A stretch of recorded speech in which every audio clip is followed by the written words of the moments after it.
Que la paix, la miséricorde et les bénédictions d'Allah soient sur vous. Salam alaikum wa rahmatullahi wa barakatuh. On continue aujourd'hui avec l'histoire de Sulaiman alayhi salam. Alors on continue, donc ça va être le troisième roi des Bani Israël après son père, donc David alayhi salam. Il avait également le pouvoir donc de juger, il va juger et il va avoir un raisonnement qui est très intelligent durant sa vie, comme Allah nous le fait voir dans le Coran. Un jour, on rapporte que deux femmes sont venues à lui, les deux avaient eu un bébé et l'un des deux bébés était mort une nuit.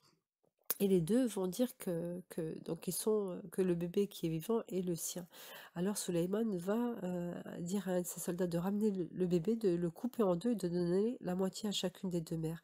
Et la véritable mère va dire non, ne lui faites pas de mal, c'est l'autre la mère. Et ainsi Sulayman va en déduire qu'elle est la véritable mère et lui remettre l'enfant sans lui faire de mal. Allah subhanahu wa ta'ala va donner beaucoup de pouvoir à Sulaiman. Il va avoir le vent, le pouvoir du temps, subhanallah. Il va avoir, on rapporte dans Ibn Kathir qu'il avait une sorte de tapis de bois sur lequel il montait et il pouvait faire le trajet donc d'un mois en un seul jour. Et il va un jour faire 3 doigts à Allah subhanahu wa ta'ala. Il va demander d'avoir un royaume qui est semblable au sien et Allah va lui dire oui, qu'il veut avoir la deuxième Dora et un royaume que personne n'aura de pareil sur cette terre et Allah subhanahu wa ta'ala va lui dire oui. Et la troisième Dora, il a demandé que celui qui prie à l'intérieur n'ait plus aucun péché et là Allah subhanahu wa ta'ala va refuser cette Dora-là. Pour avoir ce magnifique temple qu'il avait demandé, Allah va lui donner à son service des djinns et on rapporte justement que les djinns plongeaient au fond de l'océan et allaient ramener donc des perles et toutes choses qui allaient servir donc à la construction du magnifique temple pour Suleyman alayhi salam. Ce temple-là est bien évidemment donc Beit el-Maqdis, la première direction que notre prophète alayhi salam promenait au début avant que Allah change sa direction vers Mecca. Alors un jour, au matin, il contrôlait donc son armée et il voit que la huppe n'était pas là, donc c'était un oiseau. Et il va demander de ses nouvelles et il dit justement où est-ce qu'elle est, si elle n'est pas là, je lui ferai du mal. Et à son retour, la huppe va dire justement qu'elle volait et qu'elle a vu au Yémen en fait un peuple qui adorait le soleil au lieu d'adorer Allah subhanahu wa ta'ala.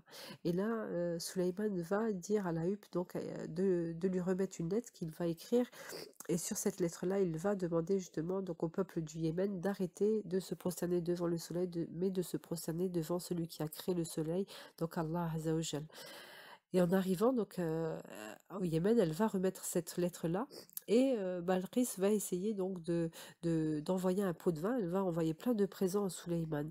Et lorsqu'il reçoit tous ces présents-là, il demande qu'il retourne au Yémen parce que Allah subhanahu wa ta'ala lui a donné bien plus que cela. Et donc les biens retournent de nouveau auprès de Balqis et là elle comprend que voilà que si elle reste comme ça, il risque de venir avec son armée et de détruire donc sa tribu et son peuple. Alors elle décide de se rendre en personne jusqu'à Jérusalem. Et donc du Yémen jusqu'à Jérusalem, elle va aller là-haut et en entendant donc la nouvelle là, Sulayman va demander donc à quelqu'un donc de son armée d'aller récupérer son trône avant qu'elle n'arrive. Et là, donc, on dit qu'un djinn va lui dire, je te ramènerai le trône de Balkis avant que tu te lèves de ta place. Et un homme connaissant le livre va dire à Suleiman, je te le ramènerai immédiatement. Donc avant que tu clignes de l'œil. Aussi vite que ça, Allah, comme on avait vu tout à l'heure, leur a donné le pouvoir donc de la vitesse. Et là, on voit même de la téléportation.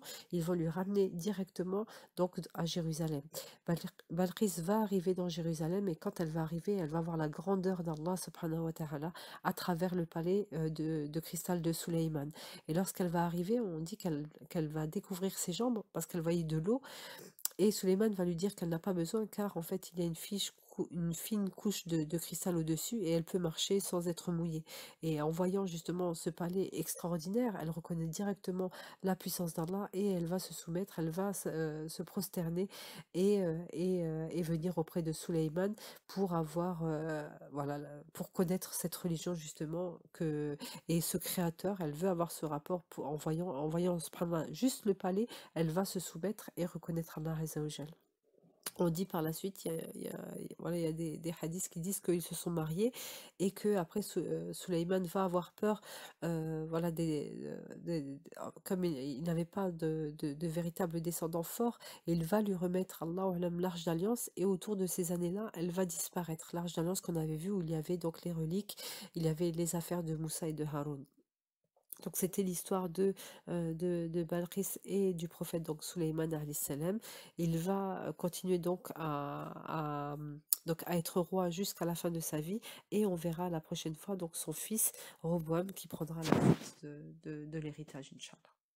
سبحان ربك رب العزة عما يصفون وسلام على المرسلين والحمد لله يا رب العالمين.